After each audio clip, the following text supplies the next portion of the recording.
Hey everybody, movie review next door here, and I'm back on another review. This time I saw The Sum of All Fears.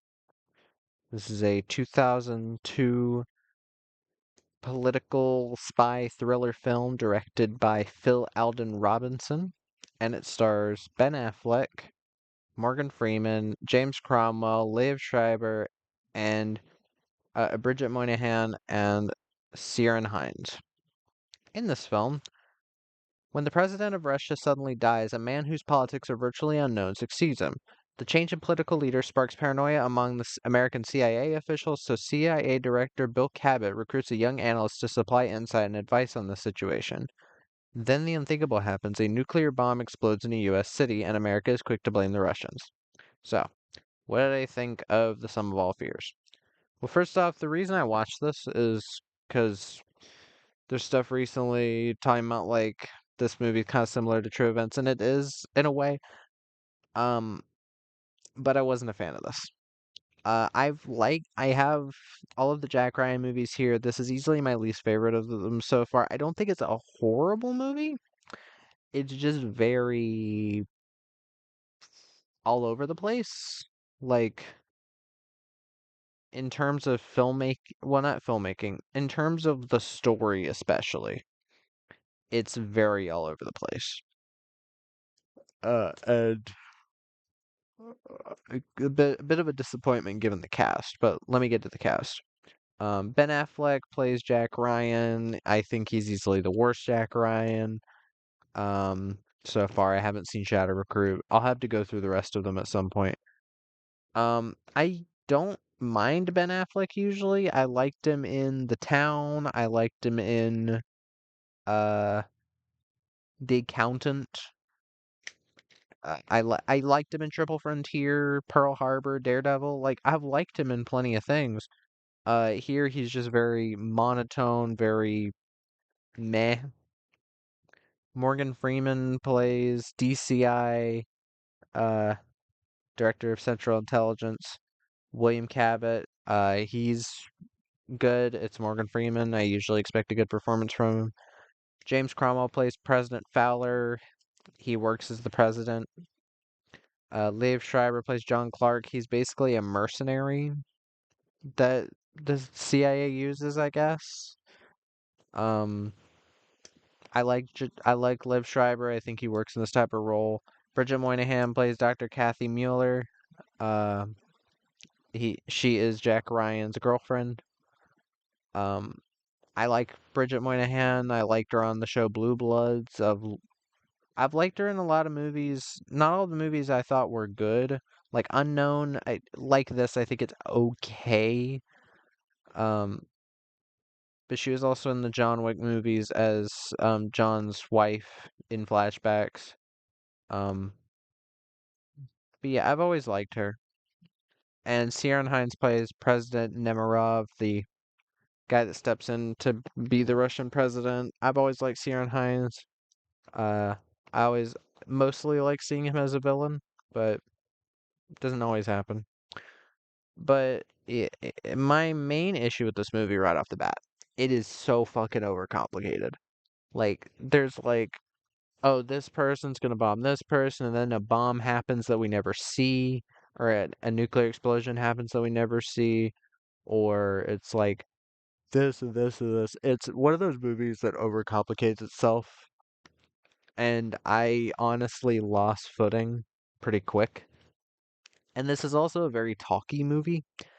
I heard somebody say that this movie is just full of a bunch of dry phone conversations, and they're not wrong. There's a fuck ton of just dry phone conversations.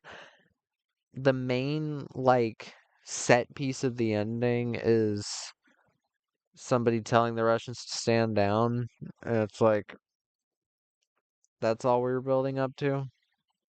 There's not like a tense scene where we see the missile stop or something. And it it really just makes the film feel very boring. That's what this movie is. There's some cool stuff in it. I will not lie. There are a couple bits where with like some impressive practical effects and CGI are used in this film. There's a bit an attack on a boat, where missiles are fired at a boat. That was well done. There's some kind of noticeable, kind of dated CGI. It is 2002, but for the most part, it works. The nuclear explosion in Baltimore looks so fucking good. It still holds up because they put a lot of time and effort into it, and I think they played it very well. They played it serious. They treated it like it was a bad thing and not like it was supposed to be like, ooh, cool disaster effects. And this film does push the PG-13 rating a decent amount, like movies used to. I can give it credit for those things. I can also give it credit for most of the performances, other than Ben Affleck's, being of a pretty high standard. But when the story is almost unintelligible, it kind of bogs a lot of the stuff that I could compliment down. Like another thing I could compliment, the score. The score by Jerry Goldsmith was pretty decent, even though it did just kind of remind me of the other Jack Ryan scores. Um, because this is kind of a reboot for the series, and by that I mean, uh, the Jack Ryan series is kind of a weird one, movie-wise, the five movies, because you started out with Alec Baldwin, and in that film, he's basically a side character to Sean Connery's character, the Russian, which I'm okay with because I like Sean Connery as an actor. I don't mind Alec Baldwin as an actor, but I'd rather like apparently in the books that's kind of what he is too. He's kind of a side character. He's not like the main thing of main guy of everything. And then you have Patriot Games and Clear and Present Danger, which I don't think are in the same universe. They're just adapting the books. It's not unlike the James Bond movies where they're trying to have some type of cohesion between or some type of continuity between them. With these movies, it's just adapting the book, and the only ones that have like some kind of cohesion are are the Harrison Ford ones, Patriot Games, and Present Danger, because you have similar characters popping up, or the same characters popping up older. You have callbacks in Clear and Present Danger to Patriot Games, and then you have this film that was a bit after Clear and Present Danger, which has Jack Ryan as an actually young CIA analyst. And then Shadow Recruit is a completely separate thing altogether. So the series already doesn't have like a lot of continuity, to be honest, because most of the films had like single actors play the character and then go on, other than Harrison Ford. And I feel like that is why I think the Harrison Ford ones are the most strong.